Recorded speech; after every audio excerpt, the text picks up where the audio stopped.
Before all this happened, I knew I was very blessed. God had given me the greatest parents a kid could ever ask for.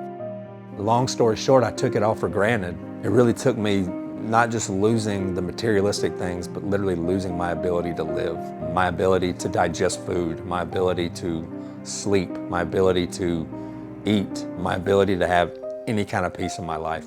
I had to lose it all to realize what was important. When I was about 12 years old, started feeling bad and getting abdominal cramps. Soon after that, I started seeing blood in the toilet when I would go to the bathroom. We went to see a children's gastroenterologist. Shortly thereafter, I was diagnosed with ulcerative colitis, which is ulcers in the colon, basically open sores that bleed. In my senior year of high school, I actually passed out while I was in the bathroom from blood loss and woke up in the hospital. Me and my parents kind of knew that this was going to be the beginning of something difficult.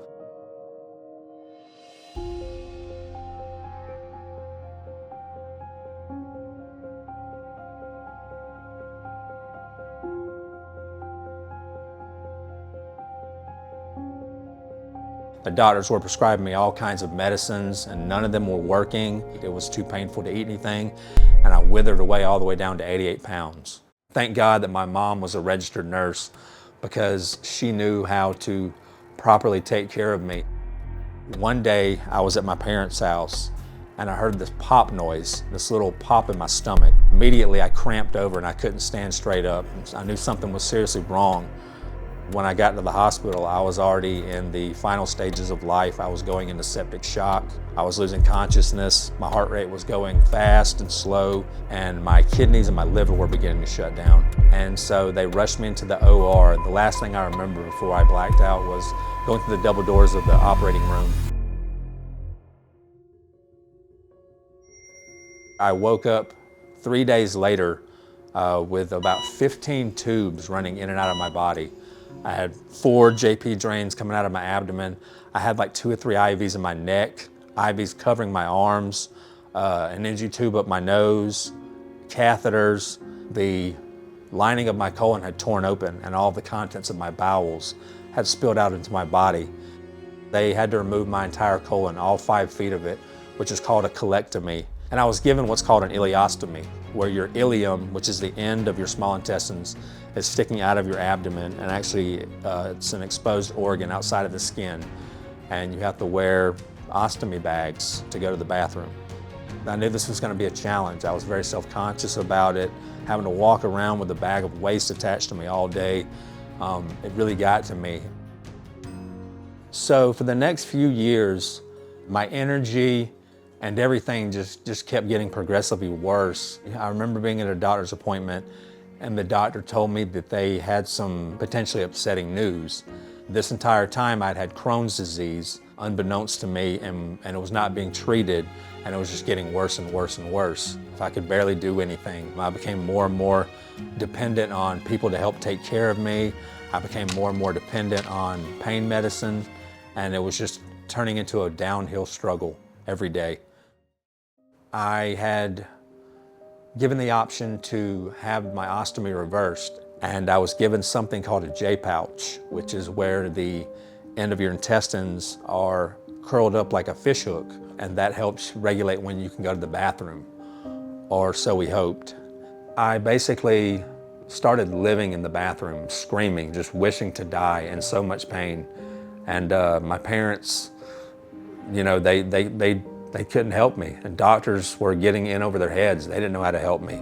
I started seeing a new specialist, and he told me something was seriously wrong with the J-pouch, and it was not functioning properly. I was starting to get hemorrhoids and cysts that were literally eating holes in my bottom. I had also sustained some nerve damage, and I had to wear adult diapers for nearly 2 years. While most of the people I'd grown up with were going off and settling their lives and starting families, I was beginning the march of a long road to hell, basically, where I was daily fighting for my life and daily fighting for just any kind of semblance of peace. We ended up having to reverse the J-pouch again to where I would have another ileostomy because I was getting the beginning stages of colorectal cancer. That was a big surgery. That was one of the longest surgeries I've ever undergone and one of the hardest roads of recovery I've ever I've ever had to go through. I had a hole, a gaping hole in my abdomen that you could fit a softball inside of. It was a lot to go through. It was a very trying time in my life. I remember my skin would warm up. When I would try to stand up, my ears would start ringing and I would go temporarily blind because the pain would overtake me. I couldn't do anything. I could not do anything without being on something for pain. And they're just continuing to put me on higher doses of pain meds. I remember after one surgery, they had me on so many pain meds that I had to be tied up to a machine that would go off and start ringing like an alarm every time I stopped breathing, that I would stop breathing literally every few seconds. At this point, I'm probably in my mid-20s. In combination with very active Crohn's and the pain medicine, I started experiencing intestinal blockages, or intestinal ileus as they're called. And it's just crippling pain. Your intestines basically kink up like a water hose. They bring you into the hospital and they try to put an NG tube up your nose. An NG tube is a tube that they ram up your nose and it goes down the back of your throat and pumps out the contents of your bowels to keep from going through you. So basically for a week, you're wearing this tube and it's just gagging you every second of the day. It's absolute hell. If the obstruction doesn't come undone after several days, they have to go in and cut a part of your intestines out and resection your bowel. This happened on multiple occasions and I'm constantly losing more and more of my intestines. By this point, I only have a small intestine and it's getting shorter and shorter by the months. And after this, I started experiencing something called stomal prolapses. Part of your intestine that's sticking out of your skin begins to telescope out of your body. Eventually, they would have to cut off the end of the intestine because once the intestines begin to telescope out of you and through your abdominal wall, they become strangulated and the end of the intestine starts to die off, and I've actually seen it turn black, the end of my intestines that I'm holding in my hands.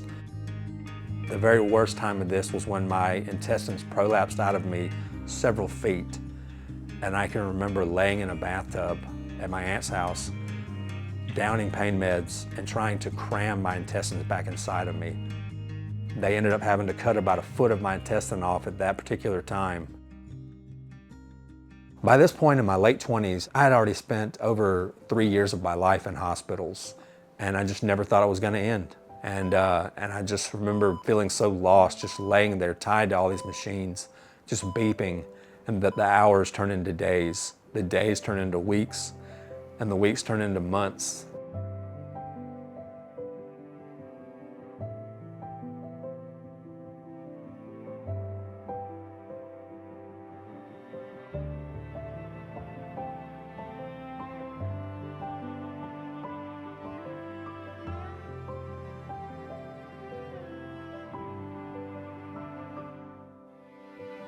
Things began to calm down to where I wasn't having to go to the hospital and get surgeries anymore.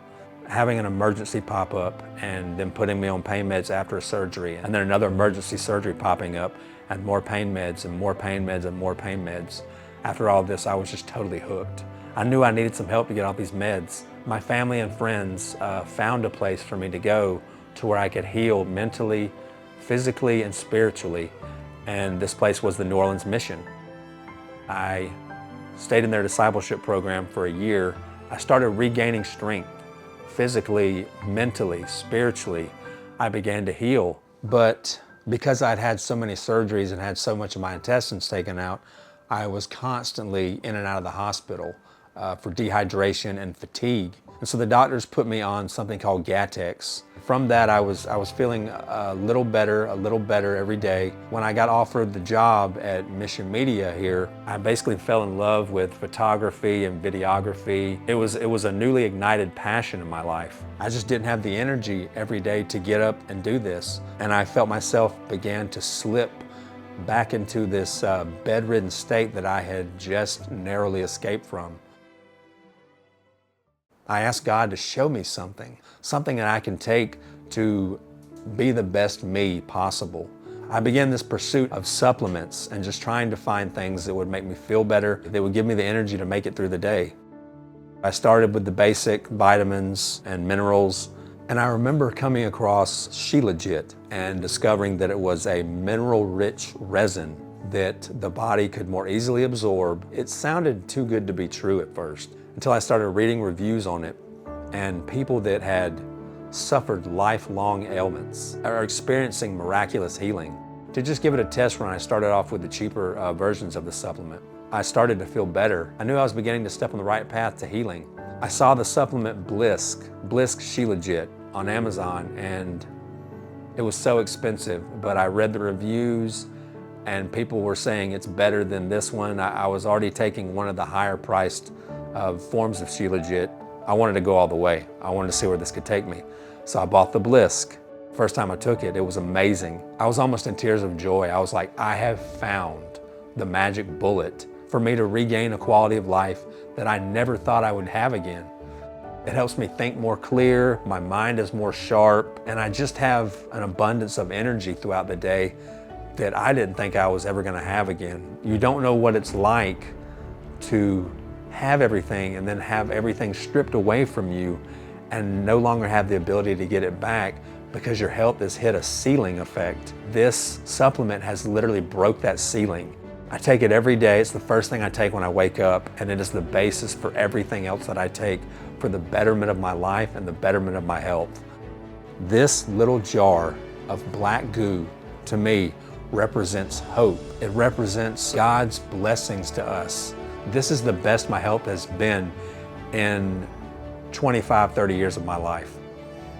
I want to say thank you to Blisque for your dedication to finding the best supplements on the planet and giving people like me more than a fighting chance at living their best life.